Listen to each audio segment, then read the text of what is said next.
शेख रशीद साहब 1985 से मेरे ख़्याल से म्यूनसिपल काउंसलर रहे। उसके बाद वो कारपोरेटर रहे, मेयर रहे, एमएलए रहे 10 साल, सदर बल्दिया रहे। 1994 में निहाल अहमद साहब ने उनको मौका दिया, वो एमएलए बने, सदर बल्दिया बने। उसके बाद वो एमएलए भी बने।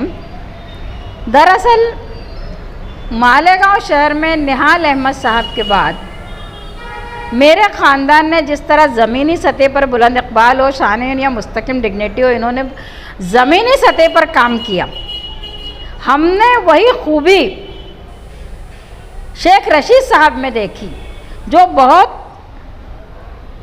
नीचे से काम करते हुए ज़मीनी सतह से काम करते हुए ऊपर आए और एमएलए तक एक मुकाम हासिल किया और ज़मीनी सतह पर काम किया। निहाल अहमद साहब ने मुख्तलिफ़ मौक़े पर जिस तरह शहरियान के लिए कुर्बानियाँ दी, अलग अलग शोबों में काम किया, किसी न किसी दर्जे में कहीं न कहीं ज़रूर ज़मीनी सतह पर काम करने का हक़ शेख रशीद साहब ने अदा किया।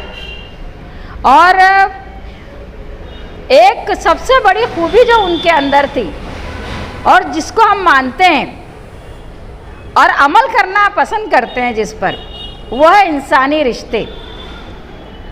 शेख रशीद साहब ने हमारे ख़ानदान के साथ सियासी इख्तलाफात के बावजूद या हमने उनके साथ सियासी इख्तलाफात के बावजूद एक दूसरे के दुख में, एक दूसरे के सुख में बिल्कुल एक दूसरे के साथ रहे। मेरे शौहर का जब इंतकाल हुआ, मैं अपने शौहर के नाश के साथ जब मालेगांव पहुंची तो मेरे घर में मैंने शेख रशीद साहब और उनकी अहलिया ताहिरा शेख को अपने घर में बैठे हुए पाया। कई घंटों तक वो मेरे साथ रहे। उसके बाद जब मेरे बेटे का इंतकाल हुआ तो कई घंटे दोनों मियाँ बीवी मेरे घर में थे।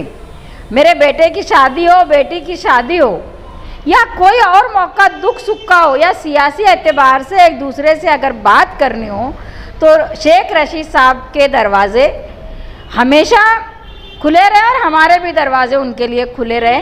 उन्होंने हमेशा इंसानी नुक्ते निगाह से जो रिश्ते सियासी लोगों के साथ उस्तवार रखने चाहिए, उसमें किसी किस्म की, मैं समझती हूँ कि कंजूसी नहीं की और हमने भी नहीं की। और ये रिश्ते इस तरह से उस्तवार रखने का जिस तरह हमको फ़ख्र हासिल है, इस तरह उनको भी फ़ख्र हासिल रहा। और इसीलिए आज हम उनके इस रहलत पर शदीद दुख का, गम का इज़हार करते हैं कि निहाल साहब के बाद मेरा ख़ानदान जो ज़मीनी सतह पर काम कर रहा है और मेहनत करके हमारे यहाँ के बच्चे या हमारे शौहर आगे आए, बिल्कुल इसी तरह मेहनत करके शेख रशीद साहब ने एक मुकाम हासिल किया।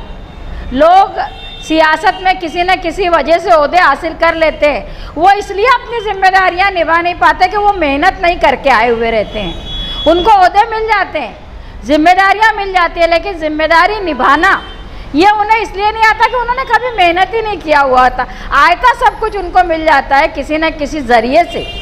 लेकिन हमारा ख़ानदान को, मेरा ख़ानदान मौलवी मोहम्मद उस्मान का ख़ानदान होते हुए निहाल अहमद साहब ने कभी मजहबी तौर पे अपने बाप के, अपने वालिद के या अपने ख़ानदान के किसी भी चीज़ का इस्तेमाल मजहबी तौर पर अपनी सियासी ज़िंदगी में नहीं किया और नहीं किया आखिर तक, और आज भी हम नहीं करते।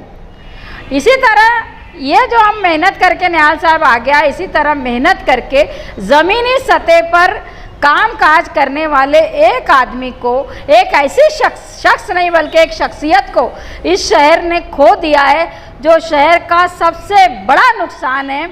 अल्लाह करे उनको उनका ख़ानदान नामुल बदल के रूप में उस खूबी को लाए और अल्लाह करे शहरियान उस खूबी को पूरा करने में सियासी लीडरान अपना वक्त दे, अपना काम दे, अपना तरीक़ेकार दे।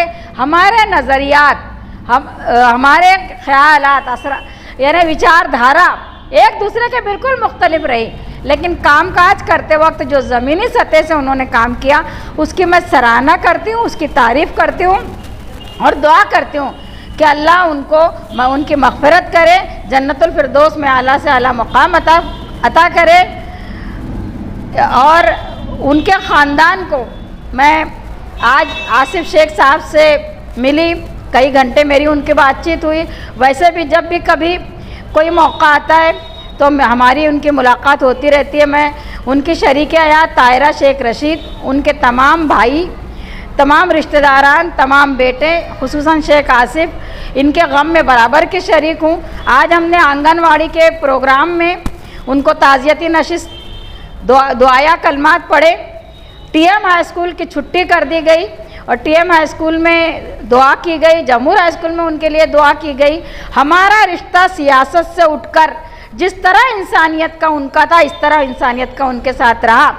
और इसीलिए हम समाजवादी पार्टी के तमाम ओहदेदारान, तमाम वर्कर्स पार्टी के आज उनके गम में बराबर के शरीक हैं। दुआ गो हैं कि अल्लाह ताला उनको करवट करवट जन्नत नसीब करे।